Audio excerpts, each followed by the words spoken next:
Wow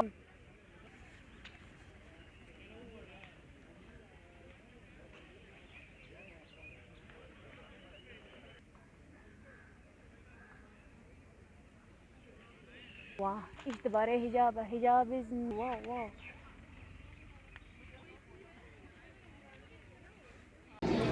Hey friends, what's up? Welcome back to another vlog of Vlog Clouds. آج میں ایک مزیدار vlog کے ساتھ آئی ہوں اور یہ مزیدار vlog یہ ہے کہ آپ کو ویٹ کرنا پڑے گا جب تک میں آڈیٹوریم میں جاتی ہوں. اور پروگرام تو اسٹارٹ ہو گئی ہے لیکن ابھی میں ایک دوست کی انتظار کر رہی ہوں.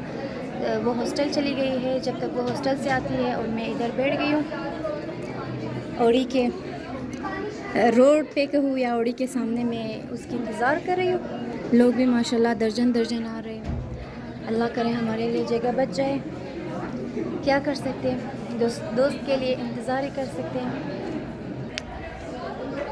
میک اپ سے اس دروازے کو دیکھتی جا رہی ہوں اور یہ لڑکی آ ہی نہیں رہی ہے. فرینڈس آپ بھی دعا کریں میرے لیے یہ لڑکی جلدی سے آ جائے کیونکہ رش بہت ہے, جگہ نہیں رہ جائے گی. دیکھیں اگر آپ کو یہ لڑکے اتنے زیادہ آ رہے ہیں, لڑکیاں بھی ماشاءاللہ بہت زیادہ چلی گئی ہیں اوڑی کے اندر. چلو اوڑی میں جا کر دیکھتے ہیں کہ آج کیا پروگرام ہے, اوڑی میں کیا چل رہی ہے. ادھر جا کے پھر ملتے ہیں. ٹھیک ہے. He is a renowned scholar, reputed motivational speaker, life coach, and CEO at Youth Club Pakistan. He has immense experience in Islamic Dawah. The topic he is going to address is gender debate and feminism. Mr. Haq has extensive expertise in delivering lectures on such critical topics nationwide.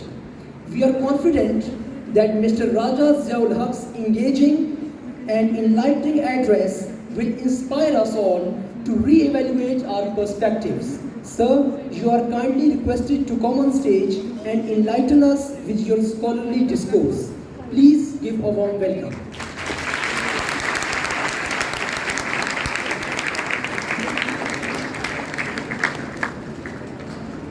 Bismillah, alhamdulillah, wassalatu wassalamu ala rasulillah wa ala alihi wa sahbihi ajma'in. Amma ba'd, fa'uz billahi minash shaitanir rajim. Bismillahir rahmanir rahim. Rabbi shrah li sadri wa yassir li amri wahlul 'uqdatam min lisani yafqahu qawli. Assalamu alaikum wa rahmatullahi wa barakatuh. Alhamdulillah ji, یہ میرا second time ہے یہاں concerts میں, اور ہمیشہ جب بھی یہاں پہ آتا ہوں تو بہت خوشی ہوتی ہے آپ لوگوں کا جوش و خروش دیکھ کے. کیسر بھائی کا بہت شکریہ, انہوں نے بہت ہی اچھے طریقے سے لبرلزم اور ایتھیزم کا فلسفہ جو ہے وہ آپ کے سامنے رکھا, اور میرا کام بہت آسان کر دیا, بکاز اب جو میں آ کے بات کروں گا میرے لیے وہ آپ تک پہنچانا ایزی ہو گیا. آپ لوگوں کی تمام مینجمنٹ کا, آپ کے ہیڈس کا, آپ کے اسٹوڈنٹ سوسائٹیز کا, کریٹیبلٹی سوسائٹی کا بہت بہت شکریہ. اور مجھے انسٹاگرام پہ جس نے ٹیگ کیا ان کا بہت شکریہ. اسٹوریز میں دیکھ رہا تھا آپ لوگوں نے ماشاءاللہ ایک چیز, کیونکہ دیکھیں ہم لوگ جو اسپیکرز آتے ہیں نا, اصل میں بہت سارا کریڈٹ ہم لے جاتے ہیں, لیکن ہمارا کام صرف بولنا اور بات کرنا ہوتا ہے. یہ جو ایونٹ پورا آرگنائز کیا ہے تو میں سمجھتا ہوں کہ سب سے بڑا کریڈٹ تو ان لوگوں کو جاتا ہے جنہوں نے اس کو آرگنائز کیا, مینیج کیا.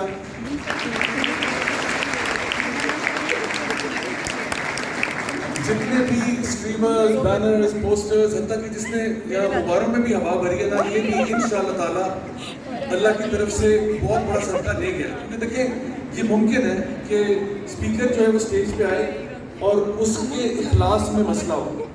یہ ہو سکتا ہے کہ اسپیکر اسٹیج پہ آئے اور وہ اس کا اخلاص وہ وہاں پہ نہیں ہے جہاں ہونا چاہیے تھا. جیسے کہ صحیح بخاری کی پہلی حدیث ہے نا کہ انما الاعمال بالنیات, اعمال کا دار مدار نیتوں پر ہے.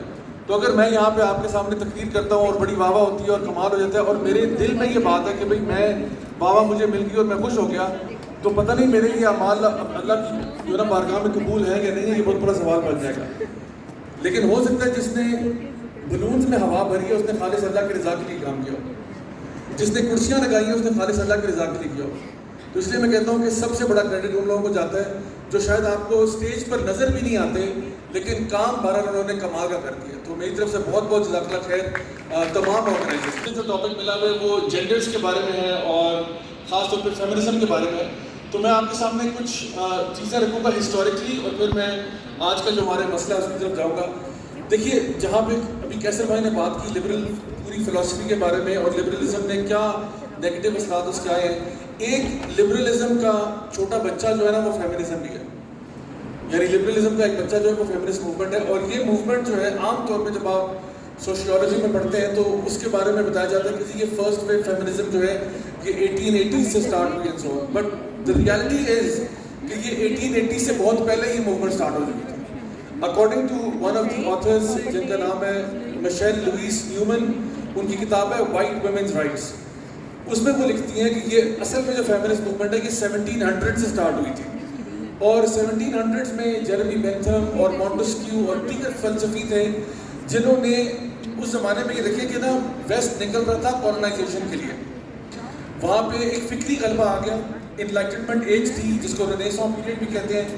اس ایج آف انلائٹنمنٹ جہاں پہ وہ لوگ انہوں نے ڈیسائیڈ کر لیا کہ اب ہمارا دین سے کوئی تعلق واسطہ نہیں ہوگا, ہم بڑے سوچے سمجھے طریقے کے ساتھ دین کو ریجیکٹ کرتے ہیں, دین کے معاملے میں ہم کوئی بات نہیں کرنا چاہتے, ہماری گورنمنٹ لبرل ہوں گی, ہماری گورنمنٹ سیکولر ہوں گی, یعنی کہ آپ نے دین جس نے گھر میں پریکٹس کرنا وہ کرے, گھر میں اللہ کرو, ہمیں نہ بتانا کہ ہم نے قانون سازی کیسے کرنی ہے, ہمیں نہ بتانا کہ بھئی یہ حلال ہوتا ہے حرام ہوتا ہے, تو اس میں خاموش ہو کے سائڈ پہ بیٹھو. تو یہ بیسکلی سیکولرزم تھا. اب ہوا یہ, اس کو اتفاق کہتے ہیں یا جو بھی کہتے ہیں, 6 ممالک تھے جو اس لبرلزم کو تلوار کے زور پر دنیا میں پھیلانے کے لیے نکل گئے.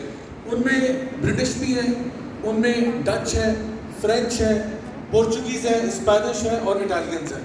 یہ 6 ممالک کے لوگ ہیں جو کہ پوری دنیا میں کولونائزیشن کے لیے روانہ ہو گئے. اور فار ایگزامپل برازیل میں پورچوگیز جا کے پہنچ گئے, میکسیکو میں اور ساؤتھ امریکہ میں اگر لوور ہاف میں دیکھیں تو وہاں پہ اسپینش پہنچ گئے. برازیل میں آج پورچوگیز بولی جاتی ہے. اسی طرح سے آپ دیکھیں کہ جو ایسے ممالک جہاں پہ اسپینش لوگ گئے تھے وہاں پہ آج بھی اسپینش بولتے ہیں. برٹش جو ہے وہ چلے گئے امریکہ میں, نارتھ امریکہ میں, کینیڈا میں, وہاں پہ آج کل جو ہے وہ انگلش بولی جاتی ہے. کچھ فرینچ جو ہے وہ بھی کینیڈا میں گئے, وہاں پہ کچھ پارٹس فرینچ بھی بولتے ہیں. اور اسی طرح سے ہماری قسمت میں برٹش آ گئے, ہم آج انگلش بولتے ہیں. ہماری قسمت میں اگر پورچوگیز ہوتے تو میں اپنے لیکچر کے بیچ میں اردو کے ساتھ ساتھ پورچوگیز کا بھی تڑکا لگا رہا ہوتا, ٹھیک ہے, لیکن ایسا نہیں ہے کیونکہ ہماری قسمت میں برٹش آئے. اچھا, یہ سارے ممالک پھیل گئے. اور دیکھیں جب آپ نے, کیونکہ وہ تھی ایج آف ایمپائرز, ہمارے پاس ابھی تو ہے نا اسٹیٹس ہیں, یعنی یہ پاکستان ہے, یہ انڈیا, یہ بنگلہ دیش ہے, یہ چائنا ہے, یعنی یہ اسٹیٹس ہیں, اسٹیٹ اپنے ڈبے میں رہتی ہے جہاں پہ ہوتی ہے. لیکن ایمپائرز جو ہے نا وہ پھیلتی رہتی تھی اور کبھی گھٹتی بھی تھی. فار ایگزامپل رومن امپائر ہے, پرشین امپائر ہے, اسلامک امپائر بھی ہے. اسلامک امپائر میں کیونکہ کوئی باؤنڈری نہیں تھی, وہ ایکسپینڈ کرتی رہی, اور کبھی ہو سکتا ہے کہ اگر کوئی جنگیں ہار گئے تو کوئی کچھ پارٹ آپ کو لوز بھی کرنا پڑے گا. تو وہ امپائرز کا دور تھا, اور جس نے جتنا لینڈ گریب کرنا ہے کر لے, جس کی لاٹھی اس کی بھینس. تو اب ہوا یہ کہ برٹش بھی نکل گئے اور سارے اپنے اپنے جگہوں پہ لینڈ گریبنگ کے لیے نکل گئے. لینڈ بھی گریب کرنا ہے, ریسورس بھی گریب کرنی ہے. آسٹریلیا جا کے پہنچ گئے وہاں پہ. اچھا, جہاں پہ ان کا رواج یہ تھا کہ جہاں پہ جاتے لوکل پاپولیشن کو صفحہ ہستی سے مٹا دیتے جہاں ان کا بس چلتا. تو آسٹریلیا میں گئے, میں آسٹریلیا میں بھی رہا ہوں, وہاں سے میں نے اپنی ڈگری کی تھی ماسٹرز کی. آسٹریلیا میں جو ایبوریجنی پاپولیشن ہے ان کو انہوں نے مٹا دیا, کیونکہ وہ بیچارے پریمیٹیو سے لوگ تھے, ان کو جا کے انہوں نے بلڈوز کر دیا. نارتھ امریکہ میں گئے تو جو نیٹو امریکنز تھے ان کو انہوں نے صفحہ ہستی سے مٹا دیا.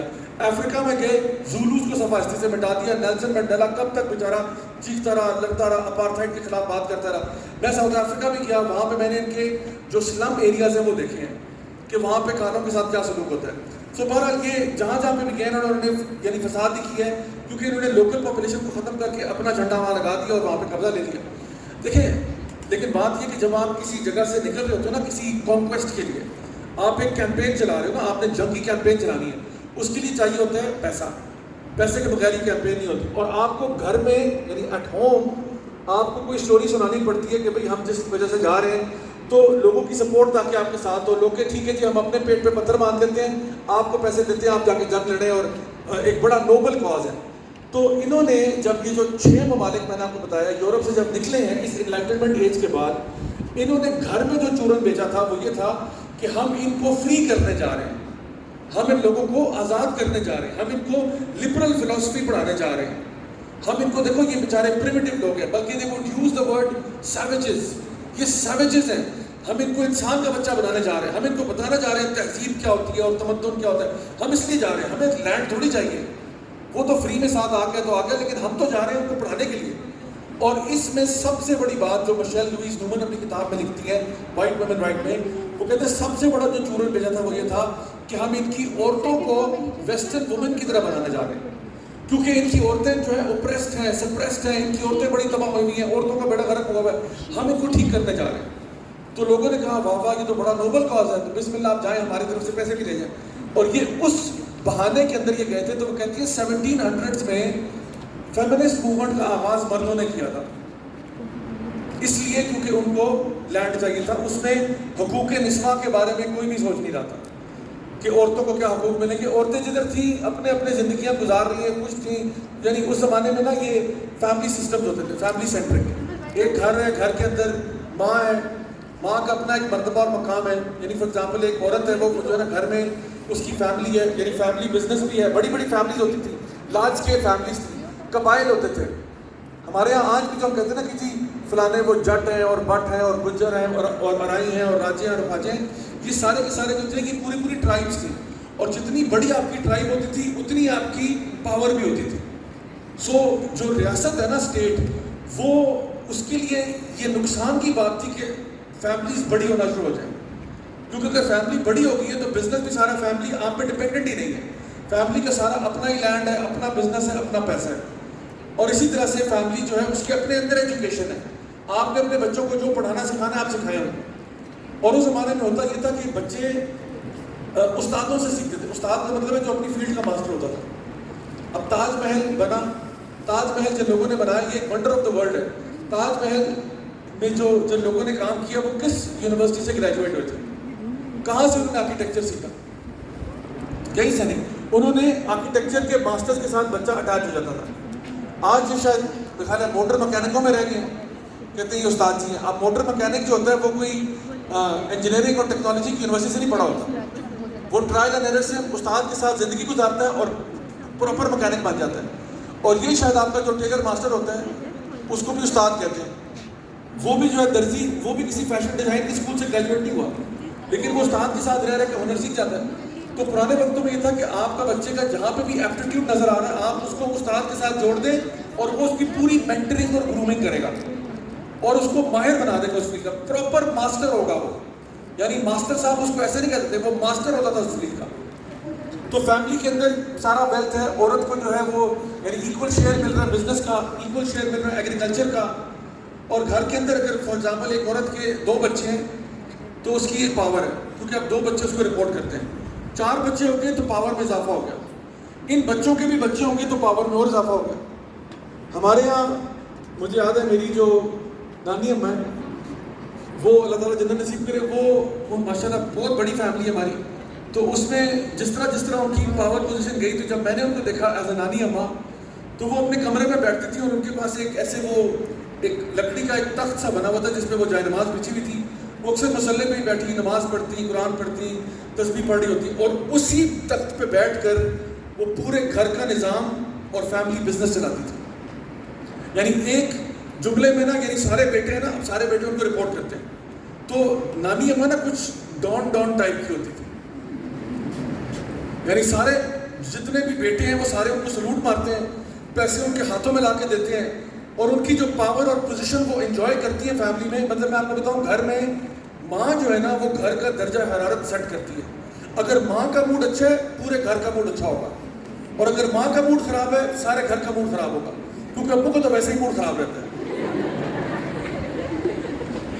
اصل میں امی ہوتی ہے جو موڈ سیٹ کرتی ہے۔ تو اسلامک جو سسٹم تھا نا، فیملی سسٹم، اس میں یہ تھا کہ سب بچوں کو پتا ہے کہ ماں کے پاؤں تلے جنت ہے، اور ماں ہمارے لیے جنت کا دروازہ ہے، اور جہاں ماں باپ کی بات آئے گی تو ماں کا 3 گنا درجہ اوپر ہے باپ سے بھی زیادہ۔ تو وہ جو پاور اور پوزیشن اور اتھارٹی ایک ماں انجوائے کرتی تھی ایک مسلم فیملی میں، وہ تو پہلے خوش تھی، اس کو بزنس اس کے پاؤں میں لوگ لا کے رکھتے ہیں، بیٹے آتے ہیں پاؤں میں پورا بزنس رکھ دیتے ہیں، ماما یہ لے۔ تو اس نے کیا کر دیا، اب آپ کہہ رہے ہو جی ہم ویمن امپاورمنٹ کے لیے جا رہے ہیں، بھائی تمہاری عورت سے 50 گنا زیادہ امپاورڈ وہ ہے، تمہاری عورت کے پاس کیا پاور ہے، تمہاری عورت کے پاس کون سی اتھارٹی ہے، تم تو اپنی عورت کو آبجیکٹیفائی کرتے ہو۔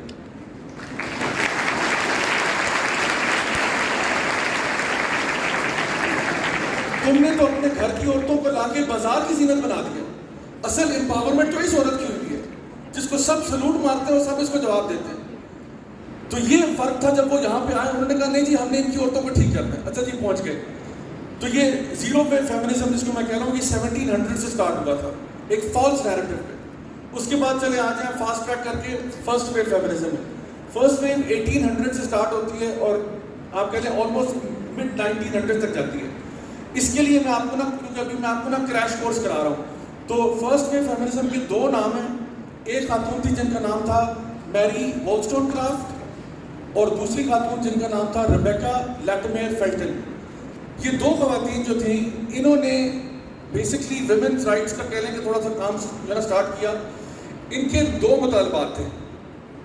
پہلا مطالبہ یہ تھا کہ کیا عورت جو ہے اور مرد دونوں کے پاس عقل نہیں ہے؟ جواب میں بالکل ہے. تو انہوں نے کہا جس طرح مردوں کو اپنی عقل کو پالش کرنے کے لیے اسکولوں میں اور کالجوں میں بھیجا جاتا ہے عورتوں کو بھی ایجوکیشن کا حق ہونا چاہیے. بالکل یہ مناسب کلیم تھا, اس میں کوئی مسئلہ نہیں ہے. دوسرا کلیم یہ تھا کہ کیا عورت جو ہے وہ ایک ملک اور قوم کی سٹیزن نہیں ہوتی؟ تو انہوں نے کہا بالکل ہوتی ہے, اس میں کیا ایسی بات. انہوں نے کہا تو پھر اگر مرد ووٹ ڈال سکتا ہے تو عورت ووٹ نہیں ڈال سکتی. تو اگین یہ بڑا ایک لاجیکل کلیم تھا, بڑا ریشنل کلیم تھا اور یہ سمجھ میں بھی آتی ہے بات. تو انہوں نے کہا کہ جی عورت کو ووٹ. اب یہ دیکھیں ہمارے لیے تو یہ مسئلہ نہیں تھا. 1400 سال سے ہمیں یہ بات پتہ ہے کہ علم کا حاصل کرنا ہر مسلمان مرد اور عورت پر فرض ہے. یہ نہیں کہ جی بہتر ہے اگر کر لیں, فرض ہے اس کے اوپر. ہمارا دین تو یہ کہہ رہا ہے. دوسرا ہمارا دین میں نبی کریم صلی اللہ علیہ وسلم مردوں اور عورتوں دونوں بیعت کرتے تھے آپ صلی اللہ علیہ وسلم. تو یہ نہیں آپ نے کہا کہ مرد بیعت کر لو عورتیں جو ہے وہ چلیں, خیر ایسا کبھی بھی نہیں ہوا. تو ہمارے لیے تو دونوں ایکول سٹیزنس تھے. تو یہ جو فرسٹ ویو فیمنزم ہے 1800 میں غالباً 1882-83 میں پہلی یونیورسٹی نے عورت کو داخلہ دیا وہاں پہ, پہلی یونیورسٹی. تو اس کے اندر اگر آپ دیکھیں کہ انہوں نے یعنی جہاں پہ کام شروع کیا وہ 1880 میں جا کے کہیں ان کو سمجھ میں آ رہا ہے کہ عورت کو بھی ایجوکیٹ کر دینا چاہیے. اچھا یہ کلیم تو ان کا بہت اچھا تھا. جیسے کہ میں نے کہا نا کہ انہوں نے جو بات کی تھی بڑی مقبول تھی, لیکن ایک پرابلم تھا. چھوٹا سا پرابلم یہ تھا کہ انہوں نے جو یہ رائٹس مانگے تھے یہ صرف وائٹ ویمن کے لیے مانگے تھے. میری وولسٹونکرافٹ اور ریبیکا لیٹمیر فیلٹن انہوں نے کہا تھا کہ یہ جو رائٹس ہم چاہ رہے ہیں یہ صرف وائٹ ویمن کے لیے, کیونکہ جس ٹائم پہ وہ یہ رائٹس کا مطالبہ کر رہی تھی اس ٹائم پہ ان کے اپنے گھر کے اندر black men and women were slaves. تو they were not asking for these rights for these people. بلکہ ریبیکا لیٹمیر فیلٹن جو ہے وہ تھوڑی سی ذرا کہتے ہیں نا ڈاڈی قسم کی خاتون تھی. وہ کہتی تھی آن ریکارڈ کہ I would rather see 100 black men lynched in the street than for one woman, white woman, to lose her right to education. مطلب میری بلا سے 100 جو افریقن امریکنز ہیں ان کو کوڑے مارے جائیں سڑکوں پہ, بجائے کہ تم ایک وائٹ عورت سے کہو کہ اس کا ایجوکیشن کا حق ہم چھین رہے. تو وہ لوگ تو اس حق میں نہیں تھے, نہ ہی وہ اس حق میں تھے کہ جی افریقہ میں زولو عورتوں کو ایجوکیشن کا رائٹ ملے, یا نیوزی لینڈ میں مواوی ویمن کو جو ہے وہ ایجوکیشن کا رائٹ ملے, یا ایبوریجنی ویمن کو ملے, یا نیٹو امریکنز کو ملے. وہ اس کے حق میں نہیں تھے. وہ کہتے ہیں صرف جو وائٹ ویمن ہیں ان کو رائٹ ٹو ایجوکیشن اور رائٹ ٹو ووٹ ہونا چاہیے, یہ ایکول سٹیزن ہے. بلیک عورت تو دور کی بات ہے, مین بھی ایکول سٹیزن نہیں ہے, نہ وہ آپ کے کسی ایجوکیشن سسٹم میں آنا چاہیے. تو یہ ان کا دعویٰ تھا. تو اب فرسٹ ویو فیمنسٹ موومنٹ کو جب ہم کریٹیک کرتے ہیں تو ہم کہتے ہیں دعویٰ کلیم ٹھیک تھا لیکن اس کو یونیورسلی اپلائی کرنا چاہیے تھا. آپ نے اس کو ریسٹرکٹ کر کے اپنا کام خراب کیا. اٹ شوڈ بی یونیورسل کہ these rights should be for all women. تو یہ فرسٹ ویو فیمنزم. اب آ جائیں سیکنڈ ویو پہ. سیکنڈ ویو جو ہے وہ mid 1900 سے اسٹارٹ ہوتی ہے, 60-70 تک جاتی ہے. یہ جو موومنٹ ہے اس میں بھی بہت بڑا نام, بلکہ فیمنسٹ موومنٹ کا سب سے بڑا نام ہے فرینچ لیڈی ہے سیمون ڈی بووار. سیمون ڈی بووار یہ فرینچ خاتون ہے. انہوں نے کتاب لکھی دی سیکنڈ سیکس, اور اس کتاب میں یہ لکھتی ہیں, جو چیپٹر آف بایولوجی ہے اس میں لکھتی ہیں کہ men and women are different. ٹھیک ہے, men and women are different. اور وہ کیوں کہہ رہی ہے ڈفرینٹ ہے؟ وہ کہتی ہے men and women are physically different, biologically different, anatomically different, emotionally different, psychologically different. وہ کہتی ہے ہر اعتبار سے مین اینڈ ویمن میں بہت سارے ڈفرینسز ہیں. اور وہ خود کہتی ہیں, اینڈ آئی کوٹ, کہ وہ کہتی ہیں کہ there is virtually no sport in which women can beat men, because men جو ہے ان کی ہائٹ زیادہ ہوتی ہے, ویٹ زیادہ ہوتا ہے, مسل میس زیادہ ہوتا ہے, بون ڈینسٹی زیادہ ہوتی ہے, لنگ کیپیسٹی زیادہ ہوتی ہے, اسٹیمنا زیادہ ہوتا ہے, وغیرہ وغیرہ وغیرہ. وہ کہتی ہے کہ there is virtually no sport in which women can beat men. اسی لیے آپ نے دیکھا ہوگا جتنی بھی اسپورٹس ہوتی ہیں اس میں مین کی اسپورٹس علیحدہ ہوتی ہے, ویمن کی علیحدہ ہوتی ہے.